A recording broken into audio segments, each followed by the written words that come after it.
आज के एपिसोड पे डिस्कशन करने से पहले I would like to request you to subscribe our YouTube channel and follow us on Facebook and Twitter as well.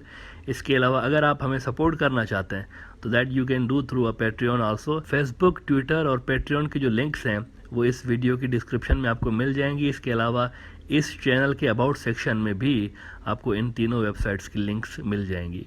इस वक्त दुनिया के कई और मुल्कों की तरह बांग्लादेश भी अमेरिका चाइना रिलेशंस को बैलेंस करने की कोशिश कर रहा है। दोनों बड़ी पावर्स हैं, दोनों राइवल फोर्सेस भी हैं, दोनों के दरमियान कोल्ड वार भी चल रही है। ऐसे में इनको बैलेंस करना बहुत ही मुश्किल काम है। हैविंग सेड दैट, पड़ोसी होने के नाते, एशियन पावर होने के नाते चाइना को ज़्यादा अहमियत हासिल ज़रूर है और इसका फिर आप मिसाल BRI की सूरत में देख सकते हैं जिसका बांग्लादेश मेंबर है, या वैसे ही BRI के अलावा भी चाइना की आपको बड़े प्रोजेक्ट्स नज़र आते हैं, बड़ी प्रेजेंस नज़र आती है बांग्लादेश में। हाल ही में जो पद्मा ब्रिज बना है ये भी चाइना की ही कंपनी ने बनाया है, although it's not part of BRI, लेकिन ये बनाया चाइना ने है।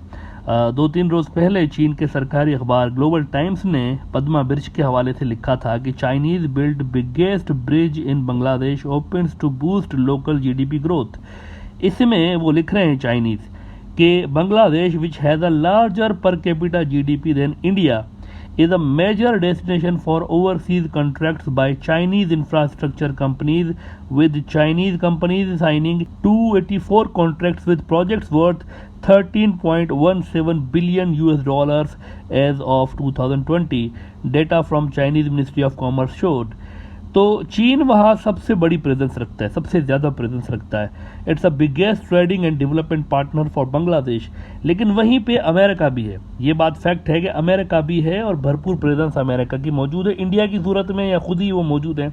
हाल ही में लॉन्च किए गए इंडो पैसिफिक फ्रेमवर्क में बांग्लादेश को शामिल करवाने की कोशिशें और फिर ये जो इंडिया को चिटागोंग पोर्ट ऑफर किया गया है बांग्लादेश की जानिब से, ये सारा बैलेंसिंग टैक्टिक की नज़र से देखा जा रहा है। एक्सपर्ट्स मानते हैं कि बांग्लादेश असल में बैलेंस करने की कोशिश कर रहा है अमेरिका और चाइना को, इसीलिए ये चिटागोंग पोर्ट दिया गया है।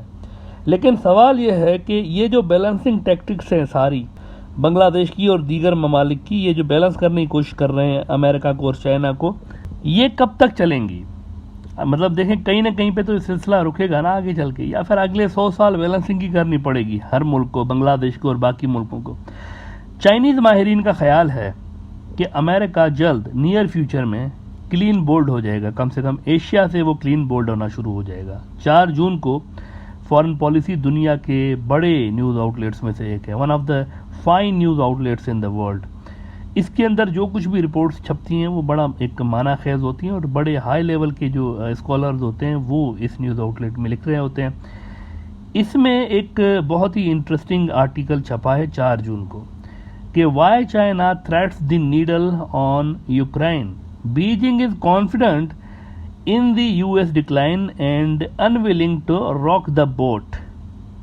इसके अंदर अब ये जो जुमला है ना ये पढ़ने वाला है। वो कह रहे हैं फॉरेन पॉलिसी वाले चाइनीज़ के हवाले से कह रहे हैं कि they are equally sure that the US is locked in an irreversible process of decline that will gradually eliminate it as a serious rival in Asia. बड़ी गौर करने वाली ये बात है। वो चाइनीज़ कह रहे हैं ये तो खुद ही डूब रहे हैं, ये खुद ही डूब रहे हैं। उनके एक्सपर्ट्स का ख्याल है कि अमेरिका का टाइटैनिक जो है आइसबर्ग से टकरा चुका है और वो टूट गया है। अब इसका डूबना गारंटीड बात है, it's just a matter of time. इसको अब यूँ समझें कि जैसे इंग्लैंड था ना किसी दौर में, आज से 40, 50, 60 साल पहले जैसे इंग्लैंड हुआ करता था।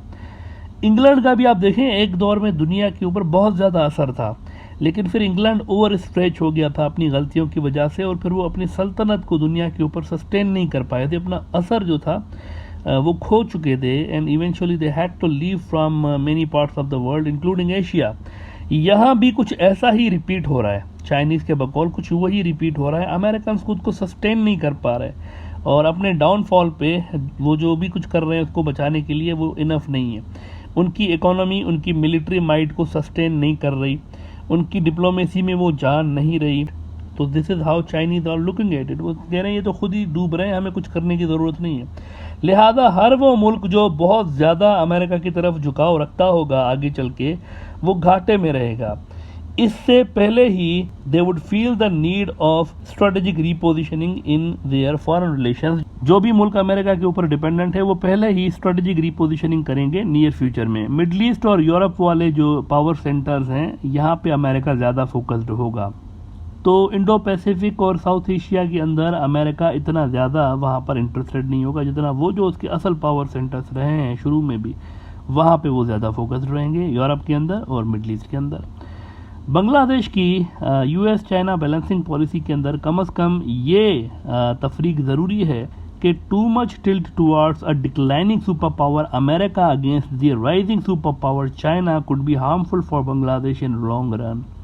अगर आप लंबी पॉलिसी बना रहे हैं ना 15-20 साल की, तो उसमें ये चीज़ हर्ट करेगी आपको अगर आप ज़्यादा टिल्ट हो गए अमेरिका की तरफ बैलेंसिंग के चक्कर में।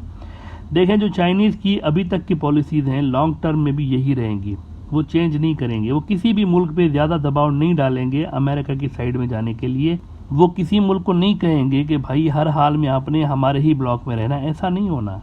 चाइनीज़ 10 साल का 15 साल का प्लान बना के बैठे हैं। दे थिंक कि इतना टाइम ही है अमेरिका के पास, मैक्सिमम 10-15 साल, इसके बाद तेज़ी के साथ उन्होंने डूबना है।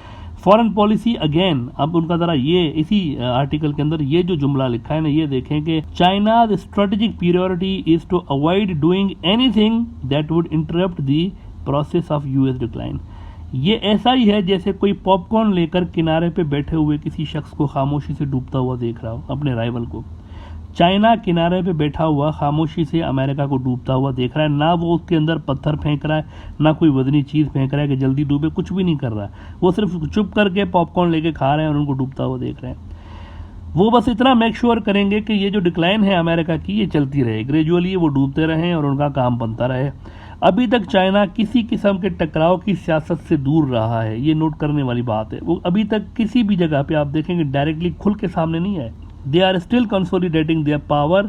अमेरिका की ही गलतियों को चाइनीज़ एक्सप्लॉइट कर रहे हैं। मिसाल के तौर पर इराक में, सीरिया में, अफगानिस्तान के अंदर जो नॉन प्रोडक्टिव जंगें अमेरिका ने शुरू की, इसका किसी को कोई फ़ायदा नहीं हुआ, अमेरिका को खुद को नुकसान हुआ। तो ये अमेरिका की वो अपनी गलतियां हैं, अपना मचाया हुआ गंद है जिसका फ़ायदा चीन उठाता रहा है। लिहाजा बांग्लादेश हो या कोई भी मुल्क हो जो अमेरिका चाइना बैलेंसिंग एक्ट पे काम कर रहे हैं, उनको लंबा अरसा ये नहीं करना पड़ेगा। वंस अमेरिका इज़ डाउन तो ये भी अमेरिका को इतनी ज़्यादा अहमियत देना छोड़ देंगे। ग्लोबल ऑर्डर के हिसाब से ये भी अपनी पॉलिसीज़ को रीसेट कर रहे होंगे।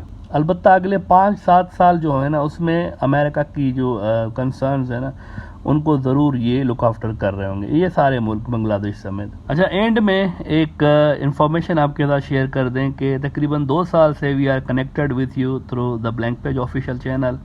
अब इसी सिलसिले को आगे बढ़ाते हुए हमने the blank page official thoughts के नाम से एक दूसरा चैनल भी लॉन्च किया हुआ है। इसकी लिंक हमने डिस्क्रिप्शन में दी हुई है और आप काइंडली वहां पर जाकर सब्सक्राइब ज़रूर करिएगा। वहां पर भी मैंने कोशिश की हुई है कि उन मुद्दों पे बात करूं जो कि आपके और हमारी जो डेली लाइफ है उससे रिलेटेड है और उनके बारे में जानना हमारे लिए बहुत ज़रूरी होता है। तो उस पर मैंने इन्फॉर्मेशन शेयर करने की कोशिश की हुई है उस चैनल पर भी।